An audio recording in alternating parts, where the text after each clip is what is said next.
Hello everybody and welcome to Synchronized Swimming, Fish, Food and the Future. My name is Anne-Kristine Øen and I'm Director for the Norwegian Seafood Council in the US. Now the Norwegian Seafood Council works to promote Norwegian seafood all over the world. We've got 13 directors in different countries and parts of the world I'm based here in Boston, Massachusetts. It's a great pleasure for me today to talk to you together with two of my favorite chefs, Mr. John Levera and Chef Christopher Hortuft. They will be properly introduced in just 1 minute. And we will talk, they are our synchronized swimmers today, maybe not the first people you think about when you think about your classical synchronized swimmer, but they are very synchronous when it comes to discussing all the good values of fresh Norwegian seafood. We will talk today a little bit about Nordic cuisine and some of the pillars of the Nordic cuisine, which would be around different techniques, cooking and preservation techniques, and also sustainability, how that is very much built into the whole philosophy around Nordic cuisine. Norway is a small country. It's got 5.3 million inhabitants, but it has a very long coastline. And it is a seafood superpower. It is the second largest exporter of seafood in the world, and China is #1. More of that a little bit later on, but first of all, let me introduce you, or let them introduce themselves. Please, Chef John, start. Hi, everybody. Thanks for joining us. My name is John Levera. I am in New York, out on Long Island. My background is a little over 25 years of behind the line in mostly fine dining applications, worked in France, worked in California, Hawaii, New York, kind of jumped around the country a bunch to see all the different regions of food. And from there, really got more into the aquaculture side, working in food marketing for a few years, really understood the manufacturing side, the processing side, and have been working with the Norwegian Seafood Council for about 7 years now, and have been involved in a bunch of aquaculture processes and projects along the way.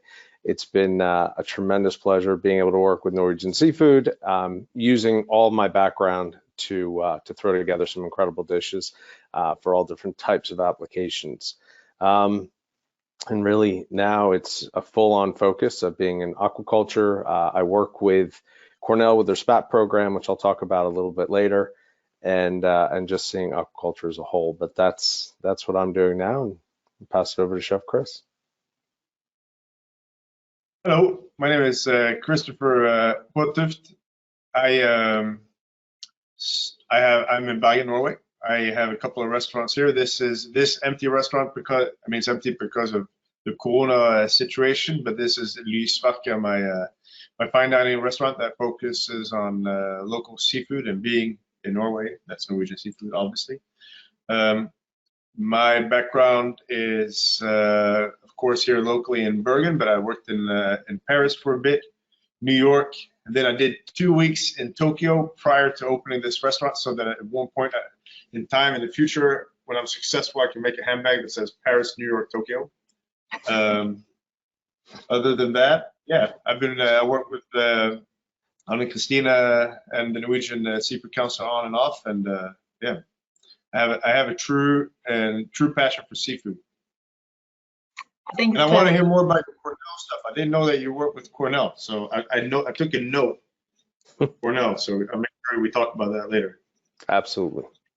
Well, it's clear that you're both very keen on seafood, and in this time of the year, the cod is always very much talked about, the Norwegian cod, because at this time of the year, from January throughout April, we have the particular cod that is called skrei. And actually, we have a short little video that we will show now, and then, guys, we have to remember to, after that, we'll turn up our cameras now and then turn them on again after the little film. So we're going to show you a little bit, a little video now.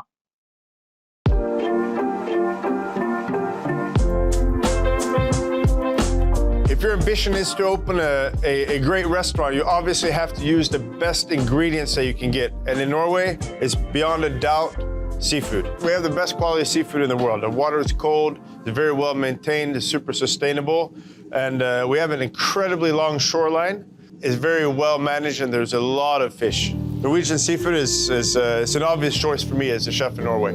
At this time of the year, we have skrei, which is a particular type of cod that migrates from the Barents Sea down to Lofoten, to the Lofoten archipelago, I think is how you pronounce it. And I think it's safe to say that it's probably the most sustainable wild food you can eat. It's very, very, very healthy.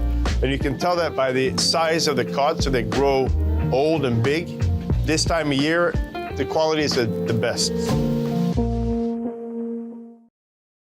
We're now going to talk a little bit more about the Nordic cuisine. But Chef Chris, before we do that, we wanted to ask people a little bit also about what they are interested in learning about Nordic cuisine.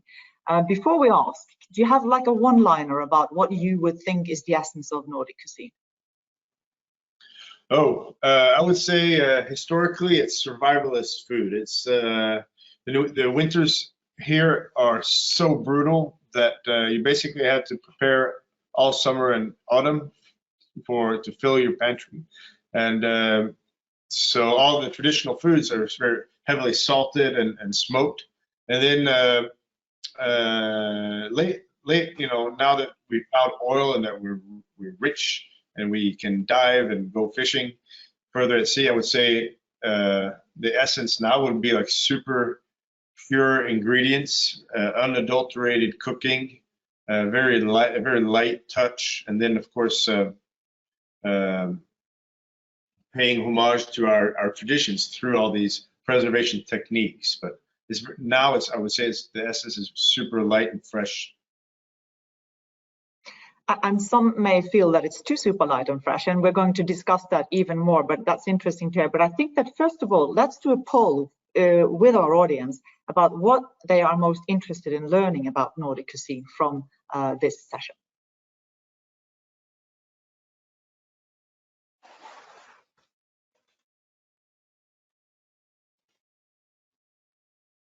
Yeah, I think it'll be interesting to see what answers people come up with on this, because there's so many good things that can come out of this, that there's definitely not a wrong answer in this poll, for sure. That is true, and it will be exciting to see what it's going to be like. And I think that this is a good way of trying to have a communication with our audiences here. So please do go ahead and take part in our poll.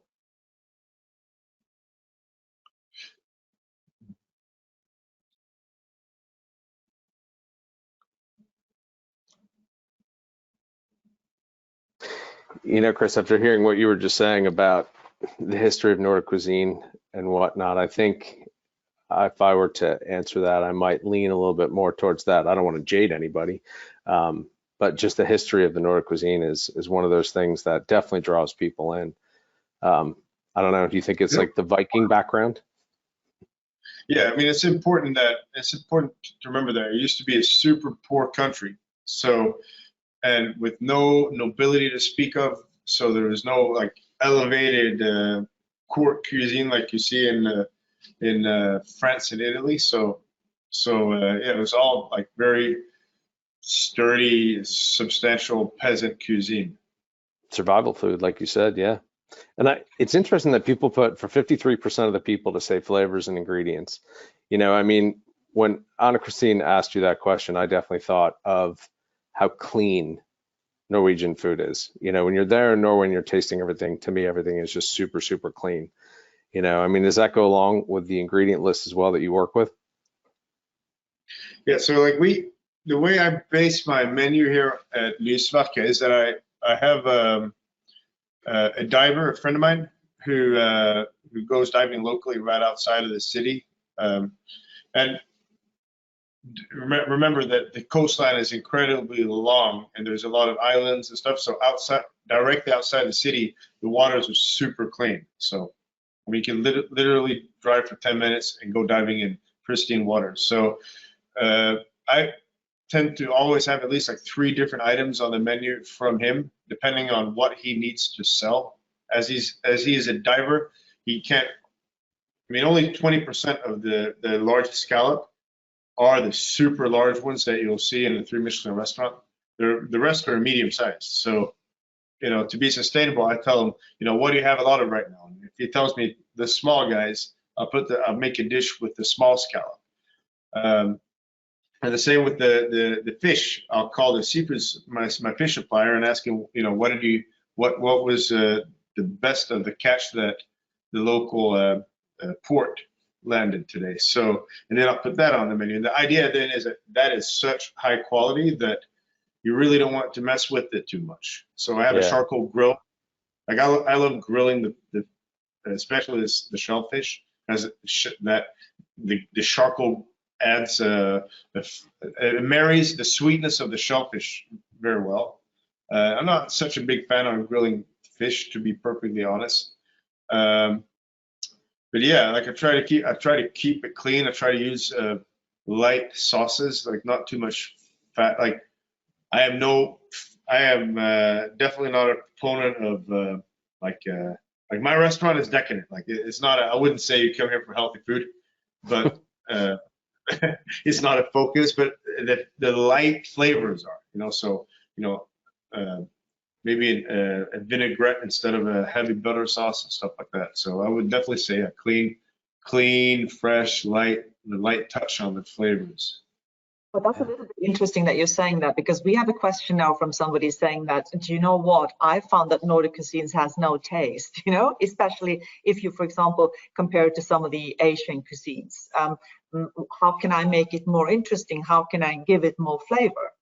Do you have any comments to that?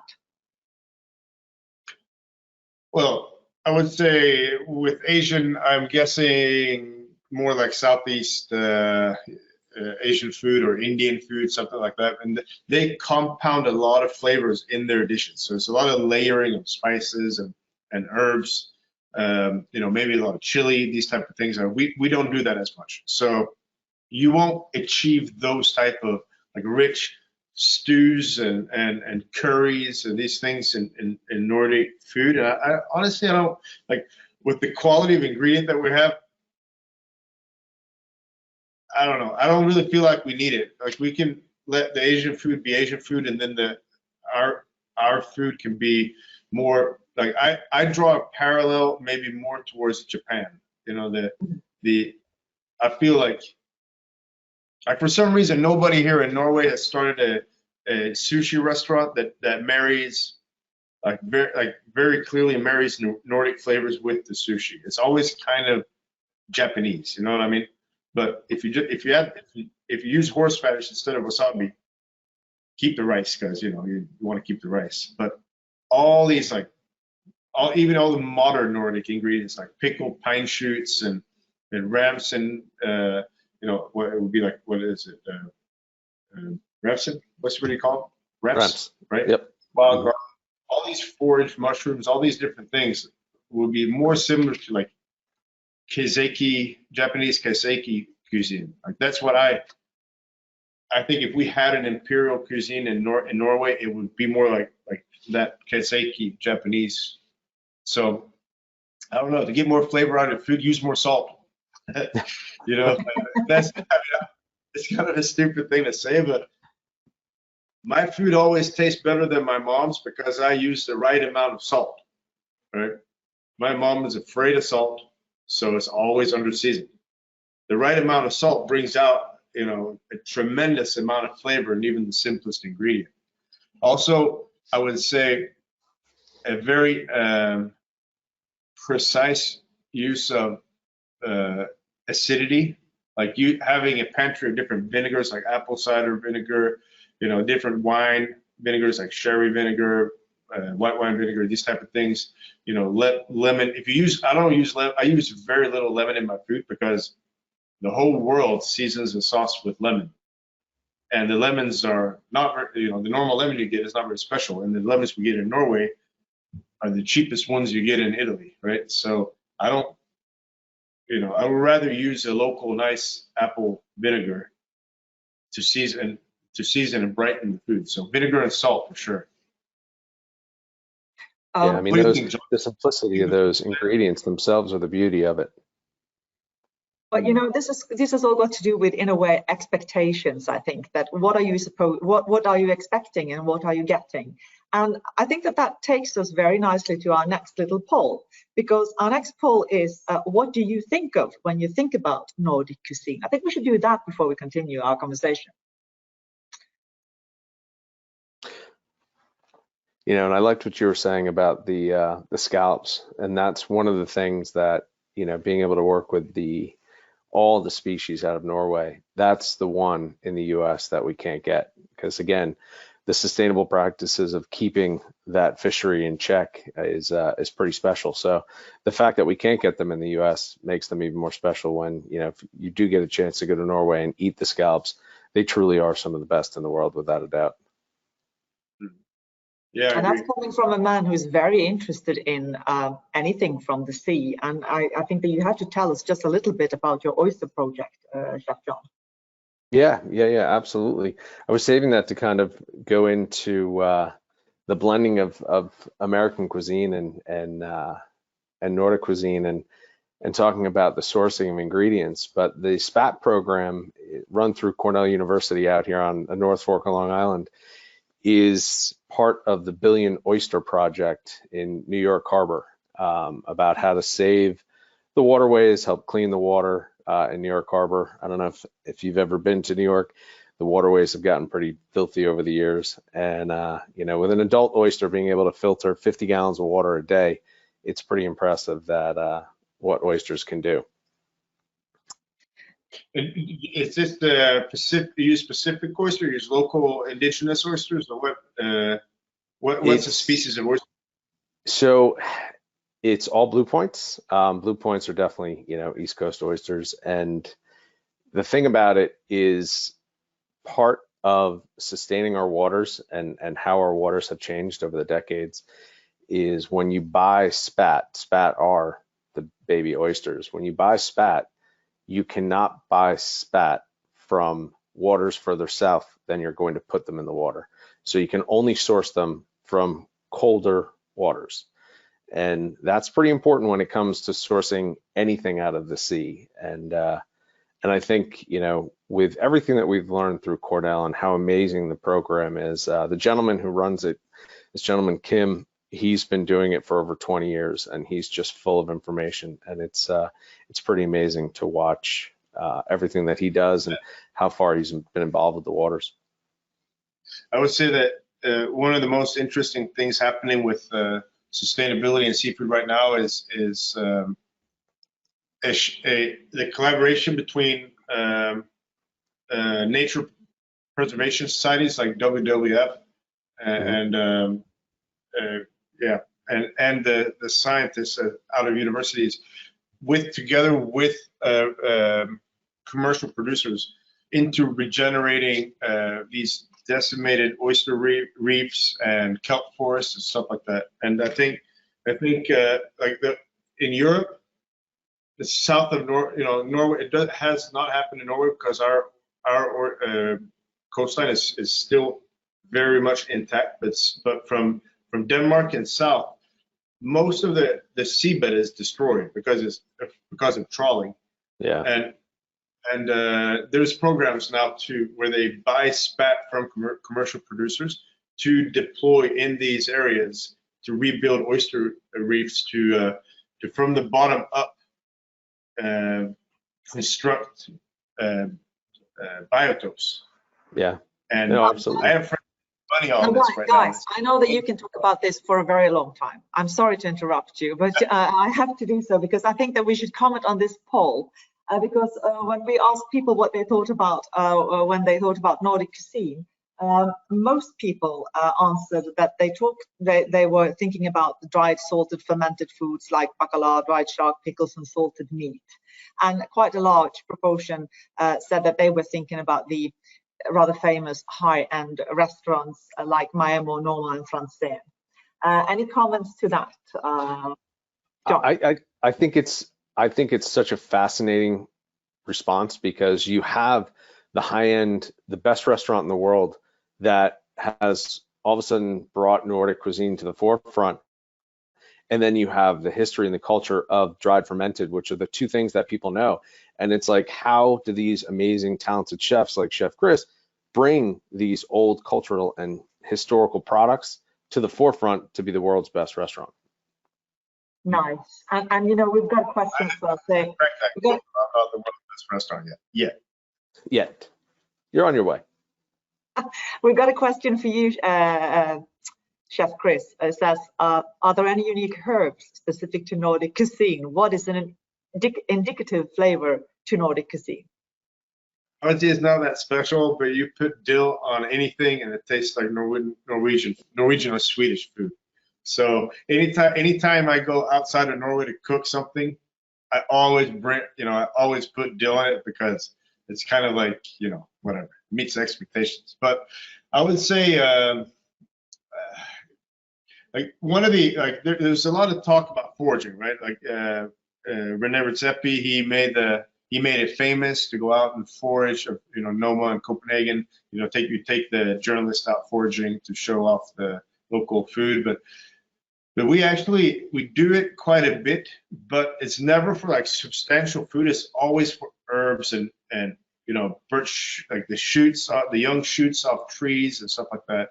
So I would say like pine, birch, wild garlic, sorrel, always sorrel. There's sorrel of all the different, on all the fancy restaurants here.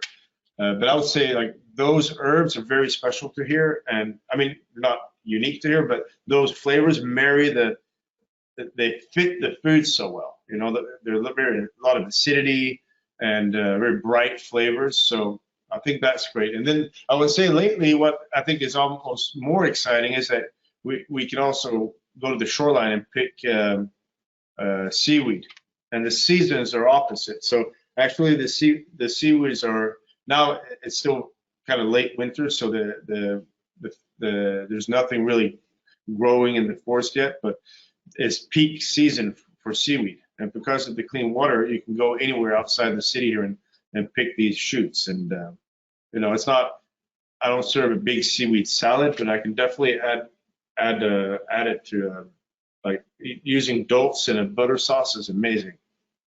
And you know what, Christopher, this really answers the question from somebody else here too as well. And there's like an old saying that goes that if it grew up together, it fits well together. And that is, I think, very much what you are saying here. And somebody is also asking, and this could go out to both of you. Chef John, we'll start with you. What do you think is the base of what has had the most impact on getting to where we are now with the Nordic cuisine? Do you have any ideas about that, Chef John? From the American perspective? It's watching the innovation and the creation. The foraging factor, another name for, farm to table and finding natural ingredients and growing them in a more organic way, or finding them foraging in a more organic way. I think it's truly the expansion of Europe. For so many years, everything in the US took its role and its cue from French cuisine. And so did so many other cultures. And then watching different countries break out and really say, like, our food has a voice. And then finding young chefs, male, female, everyone getting involved and showing off what they've learned in their family and their history and their culture, and kind of bringing that out. And having one stand above the rest, or having few that have risen to the top, is really impressive, because they've done so much. And I don't want to say with so little. I don't want to say there aren't few ingredients in Norway, but just saying like the simplicity of the cuisine itself and how complex they've created it has really been incredible, through technique, through the sustainable seafood, and through just what they've found and during the seasons and what they've worked with. That to me is what has really stood out in my mind. Christopher, do you have anything to add to this particular? I mean, you nailed it. I mean, I would say I would add to that I think there's also a huge portion of just straight chance. There was a very small group of chefs and kind of like influencers before that term got coined that got together and said, we need to do something about our food culture here. Like, we don't eat well. Our families don't eat well. Our kids don't eat well.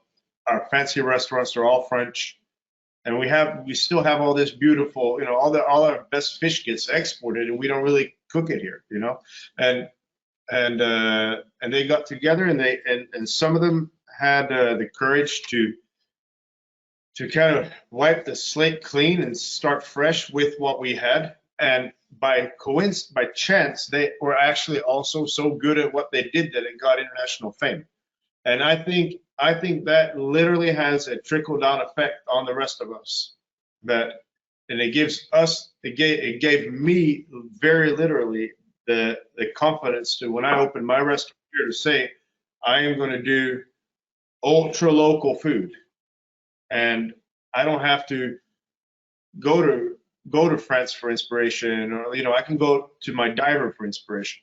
And then that together with also we have beautiful. I don't think this would have happened in Belgium because no offense to the Belgian guys, but the travel journalism has had a lot to do with it. When a journalist comes to Bergen, it is so beautiful here, and then we also get some interesting food that makes for a great article, and that gets published, and then there is it snowballs. So I would definitely say, like, if it hadn't been for literally, I wouldn't say René Redzepi of Noma, I would say Klaus Meyer of the guy who started Noma, who hired René Redzepi, and then of course would he be able to do it without René Redzepi, whatever. But I mean, that is it. We have to acknowledge that is the core of why we are where we're at. I would also say, like, I don't want right now though. I'm a little like a lot of these very fancy restaurants, like they didn't really use a lot of our traditional food. Mm-hmm. And for some reason, something like our salted cod, like literally the sky that we get fresh now, it's been salted for at least 400 or 500 years and exported. And to me, it is one of the absolute favorite, best ingredients I know in the entire world, right? Like up there with Spanish ham, caviar, you name it. But you never see it in fancy restaurants. And for me, like that, I don't get it. I don't understand it, because are we a little bit ashamed maybe of these like very heavily cured and salted products that we have, and they don't fit that fine dining, super simple, very precious food that we serve in restaurants like mine? Like, I don't really know, but I really, really hope that that will have a renaissance, because it definitely does well with these stuff. I've never really done it myself, and I haven't tasted it, but I'm 100% sure the salted cod would be amazing in Thai food and Indian food for sure. Like that will be like you'll be able to layer flavor upon flavors and chilies and everything on top of that salted cod, and it will still taste like salted cod. Chef John, I want a short comment from you, Chef John, on this topic before we show actually a dish prepared by Christopher. Chef John. I think he's absolutely nailed it with talking about salt cod and saying how just that product, to see it hanging on the cliffs on the side of the Norwegian fjords that are just breathtaking, and understand that you can turn them into such a delicate dish, where I think so many people were intimidated by maybe some Italian dishes that have found their way into this country and really just don't pay full homage to how beautiful and delicate this product is. And it doesn't have to be mashed up. It can certainly be served whole, and it's an incredible piece. And that's so going also back to like the delicate flavors, and some people find that the flavors, it doesn't have a lot of flavor, the Norwegian food. But my favorite way of serving cod, both fresh cod and salted cod, is steamed and in bamboo baskets. So actually an Asian technique.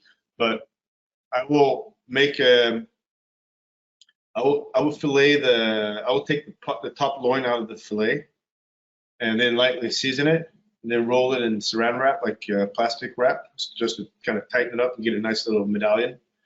And then cut it, steam it for about 6 minutes, and just serve it straight like that. And it's like that. What makes it luxurious is how it flakes, and then it steamed like that. You also get to, like, you can when it's roasted, you don't get that same sensation, but when you steam it, you get all the gelatin between the how when it flakes. Mm-hmm. And oh yeah, and see, and I'll choose olive oil sous vide on that, because you get the same thing, but since I'm a fat man at heart, it really it gives it a little bit more richness to it. So that's it for me on that one. I think before we continue, we will watch this video with Chef Christopher preparing a very nice cod dish. So we have to turn up our cameras, boys.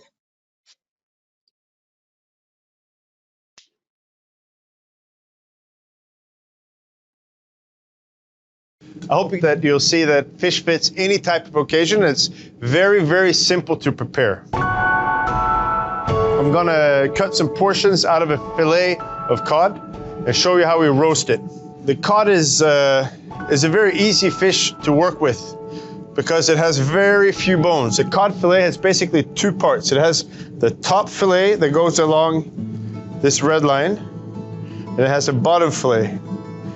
And the only bones that you'll find are the pin bones that you can feel with your fingers, and they stop around here. If you're roasting, if you're pan roasting or pan searing fish, you want them a little thick because you need some time to caramelize it nicely without overcooking it. So I'm gonna save this neck piece for some soup and then cut portions. Nice thick portions. So I'm gonna get a saute pan and show you how to cook the fish.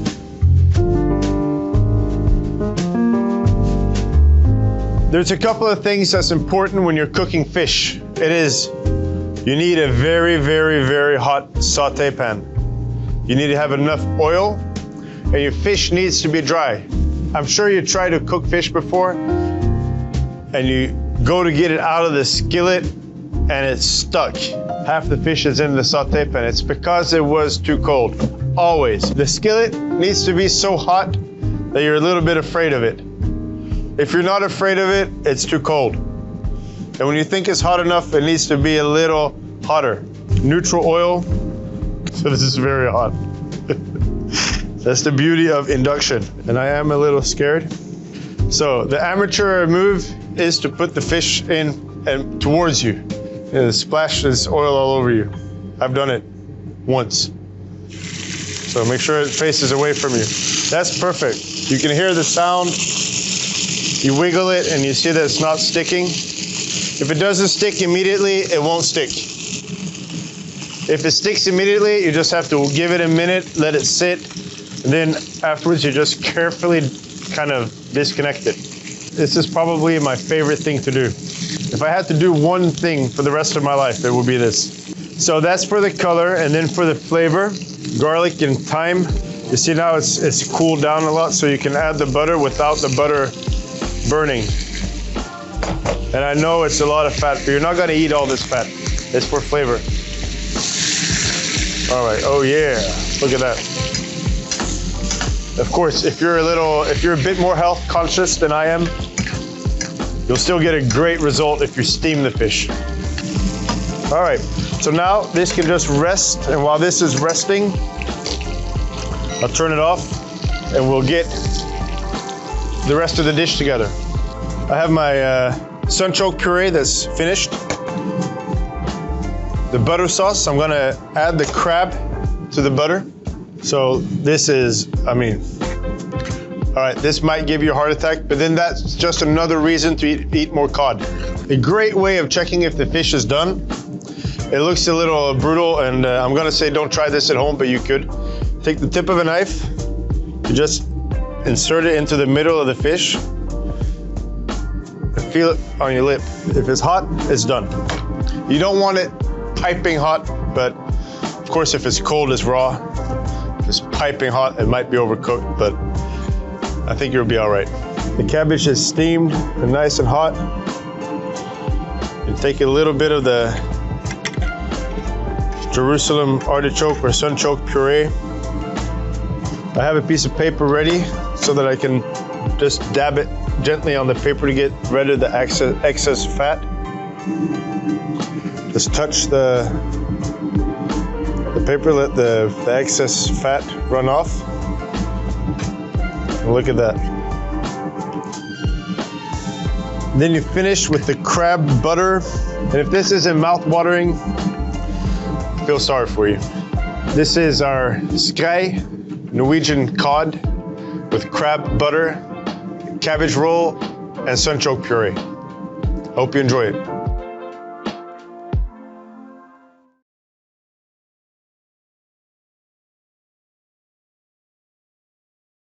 I thought it was mouth-watering. I thought so too. No reason to feel sorry for me either. Now that looked absolutely wonderful. And we've got a question from our audience saying, well, what can we do in our American restaurants to sort of give it a slightly more Nordic profile and go to the Nordic direction? And another person saying, well, how do you go about things? Just to pick your brains a little bit, how do you go about things when you start planning your menus? And if you will start on answering on that, Chef John, because sitting on the American side of things. I think, it's an important question because as far as the American cuisine, we're such a melting pot, like Chris had said before, that we can take from so many different places. And now that we basically live in a global farmers market, and with luxury travel that goes all around the world every day, we have planes landing at JFK in Boston that bring us all these incredible ingredients. We don't have to plan menus based on what's coming out of the ground right now. During the 80s and 90s, when menu labeling started happening and we would use farm names and whatnot, it was to, differentiate a little bit of what ingredient we can use.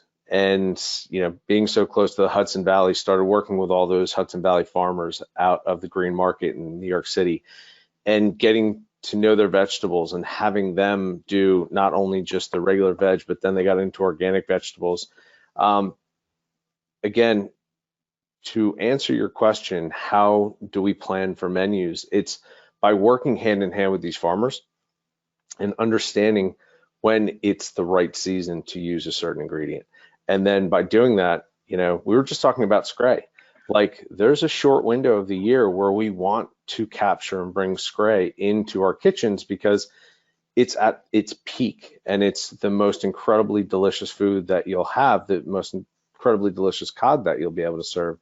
And it's knowing about this global market that we can pull from. And that's how important it is to know where the food's coming from, how it's raised, the feed for our feed, and kind of planning everything and creating a menu out of that. Because a lot of times you can create dishes that not only do you have the center of the plate being the Norwegian seafood, but then you can also surround it with parts of that seafood diet for, let's say, the salmon, let's say the cod, one being a wild species, one being a farm species, and understanding the feed that goes into that. We want to know everything that goes into our product. I mean, that's why so many kitchens started having their own gardens. Chef Chris worked at Blue Hill Stone Barn. To know what goes into the soil that grows your carrot is one of the most important things. Like I want to know every single ingredient that goes into growing any protein that I ingest. And again, not to call it out again, but the SPAT program is super incredible because not knowing that you couldn't source baby oysters from any further south because of the waters and the algae and the microbiology that's all involved in it. I mean, it just blows you away. And then that's one ingredient, and then you get larger and larger and larger, and you bring onto the fish onto your center of the plate. That's how menus in my mind are created today, and that's how I go about it. Chef Chris, is this recognizable to you?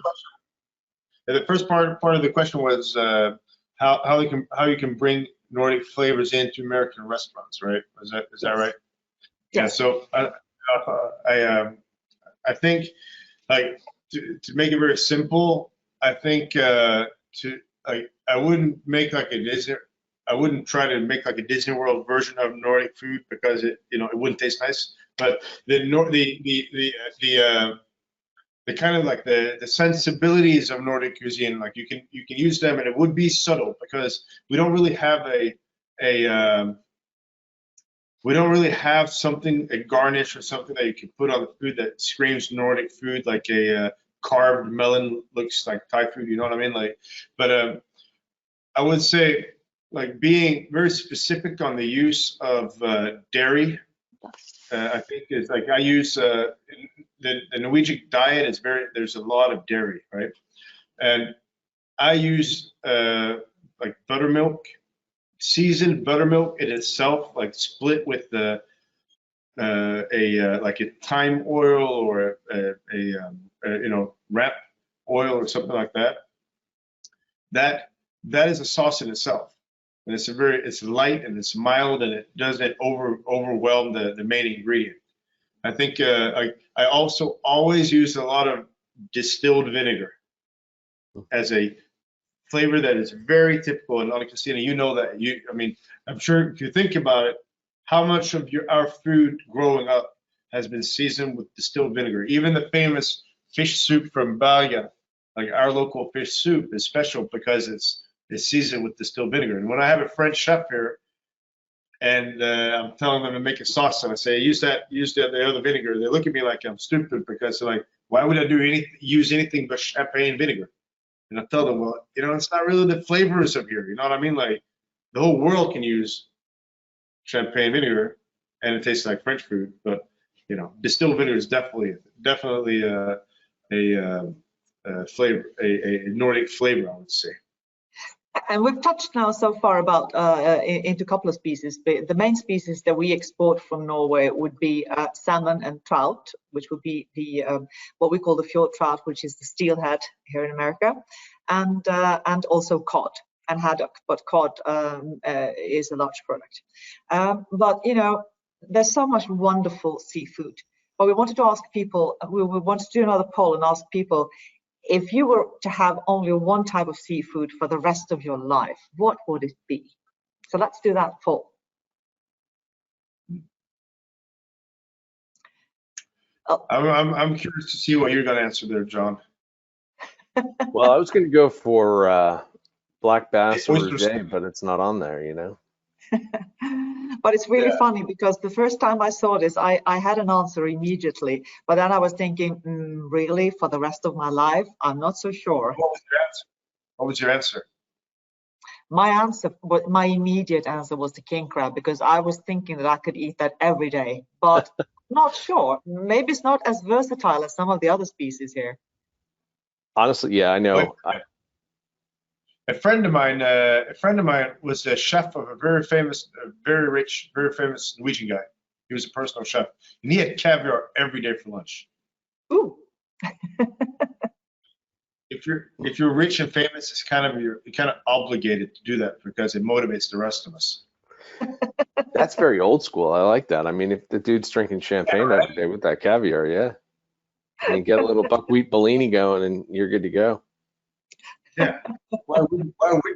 Who cares? You know, right? Totally. You only live once. Salmon. All right. There you go. Wow.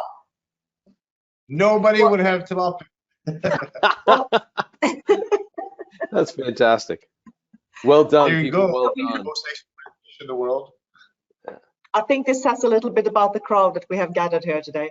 But the salmon is doing really well, which is no surprise, really, because salmon is the most popular fish in the world, actually. But I'm curious to hear, Chef Christopher, from you on this. And then somebody's asking also, when we're speaking of global flavors and marketplaces, what species are best to buy from Norway on the global market and when?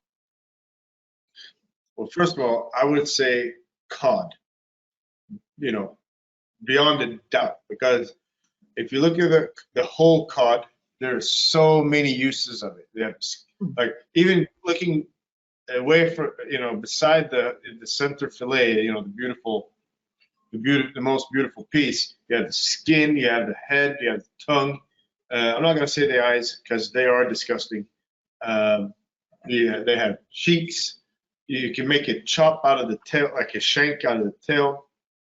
I haven't tasted this, to be honest, but I know the Spanish and the Italians and the Portuguese, they use the dried gut, the intestines, the trippa, the swim bladder, you know, and then you have the fillets, you have the bones. You can make a stock out of the bones, and you can you can smoke it, salt it, cure it, all these different things. So I mean, cod beyond a doubt.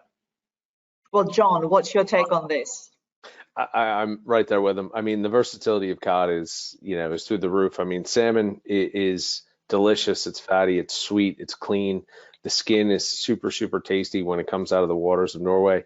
I think, but from a chef's perspective, my own chef background and whatnot, I would absolutely have to go with cod and say that you could never get sick and tired of it. I mean, it takes on flavor so well. It has its own flavor that's just clean and crisp.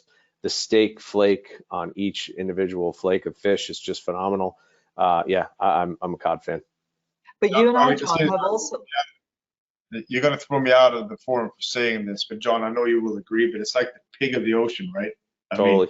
I mean, you can use all the different parts, all the different applications. You know, you can't do that with beef, right? You don't want to say it's the beef of the ocean, it's the pig, and everybody knows the pig is the most noble animal on the farm. Absolutely. Well, but John, you and I have also done some great projects on a steelhead, and I think it was very interesting on one occasion when you were showing how steelhead and salmon are similar, but perfect for different uses. Could you just say a few words about that? Steelhead is one of those under talked about products that come out of species that come out of Norway. I mean, the way that people in the US would know it as like lake rainbow trout and whatnot, the size and scale difference of what comes out of the fjords of Norway are just incredible. I mean, not only does the cleanliness of the water make it a massive, massive difference in the fjords, but the fish itself is so pure and so clean.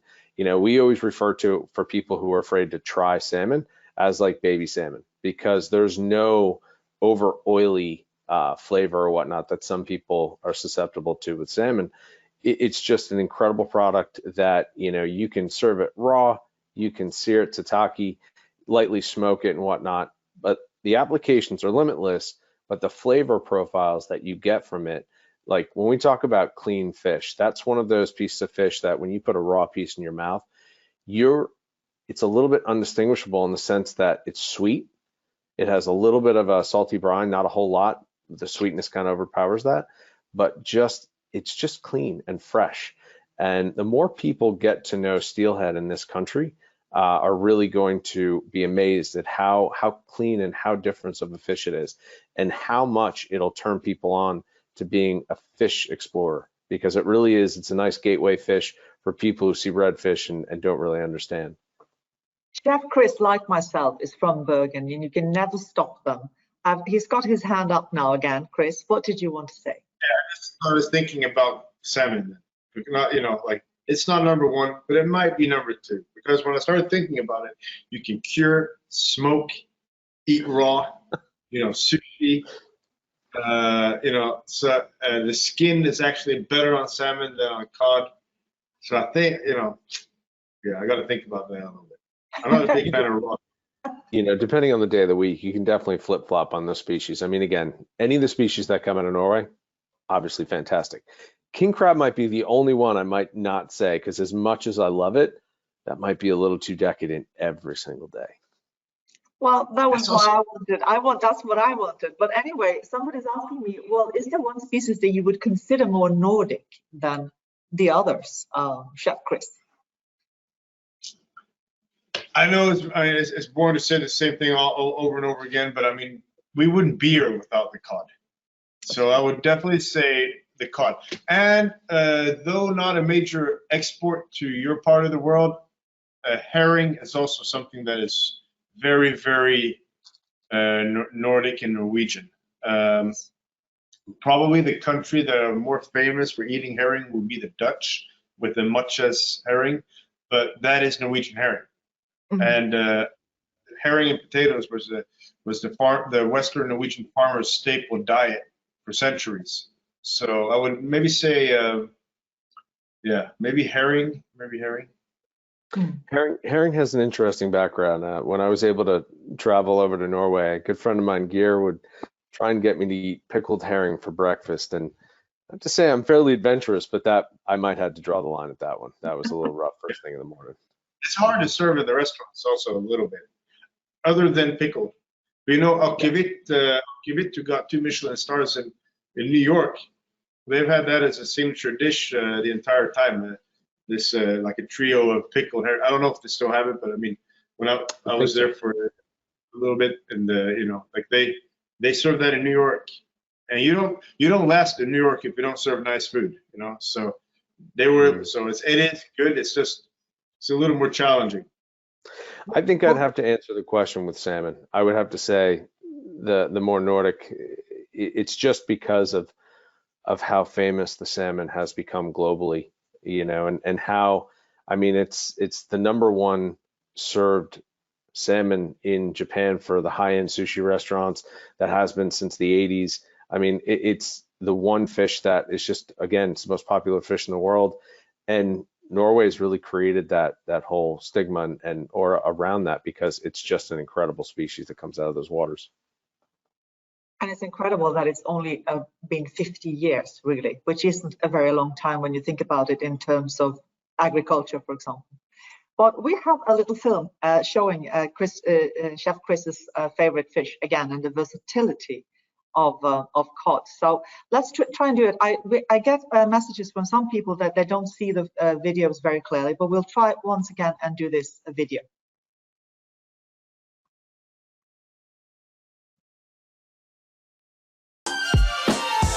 From the dry cod of the Vikings to the super fresh cod of today, Norwegian cod is one of the most sustainable fish in the world. Norwegian cod has a very delicate and mild flavor, and the way it flakes makes it one of the most luxurious fish you can eat. The large, almost boneless fillets of Norwegian cod and the mild but delicate flavor makes cod one of the most versatile fish you can use. Like here, I switched out the tofu for cubes of cod in a traditional miso soup. Boneless and skinless pieces of cod are perfect for a fried fish taco. Because Norwegian cod is so big, you get these beautiful large fillets that are super easy to prepare. You can steam it, poach it, fry it, saute it, or bake it like I've done here. We have a very interesting question from somebody, a very important question. We have a question that is, how can I make seafood affordable for my restaurant? Now, this opens up to a lot of interesting perspectives. Chef John, do you want to start? You know, I think one of the things that people totally underestimate is how delicious frozen portions, frozen fish can be. And I think it's really important to let people know that in a lot of times now, you know, there are restaurants that will never ever use a frozen product. But then there are those of us who design food for companies that that's what they need to use. And the advancements in how the product is being caught at sea, frozen at sea, portioned, frozen, and stored, when you slack that out, you have an amazing product. So it doesn't cheapen the product at all. So I would say look into that, because labor is a big one, especially if you're not able to use every part of the fish. You know, and I know that is a craft, it's a skill. You know, it's something that we all aspire to be and be able to use tip to tail on everything we purchase. But for those of us who are a little bit more rushed, our operations are a little bit bigger, I would definitely say look into frozen portions. I think they're just as spectacular as some of the others. Yeah, I think that's how I would say it. And because we're running out of time actually here, guys, I'm going to direct the next question to Chef Christopher, instead of having him answer the same. And that is something that we were trying to show in the video a little bit, but it didn't work. And that is, do you have any suggestions for cod that is accessible and not boring? Not too complicated, but still not boring. I would say, like if you roast fish, more or less, no matter what fish it is, you add so much flavor to it, and those are caramelized, sweet flavors. You know, umami, and that's definitely, if you want to have people love your cooking, you you learn how to roast it properly, and it's fairly easy. Just make sure it's dry. The fish is dried off before you roast it, and have a very hot saute pan with a lot of oil. I would also say, like personally, steaming it is also so easy, and the flavors are very mild. It's very healthy. It looks super delicate. It's easy to plate. So steaming is also, I think, a way of making this very accessible, I would say. Good. And you know what? We don't really have time for much more today. So I just want to say thank you very much to Chef John Levera and Chef Christopher Hortuft, to the audience and our attendees. But really a big thank you to both of you for going on almost unstoppably about these matters. And I know that you are so keen to talk about it everywhere. And please, to our attendees, do feel free to get in touch if you want to know more about Nordic cooking, if you want to know more about Norwegian seafood. You've got all our details on the screen here now. So with that, thank you very much, everybody. Thank you.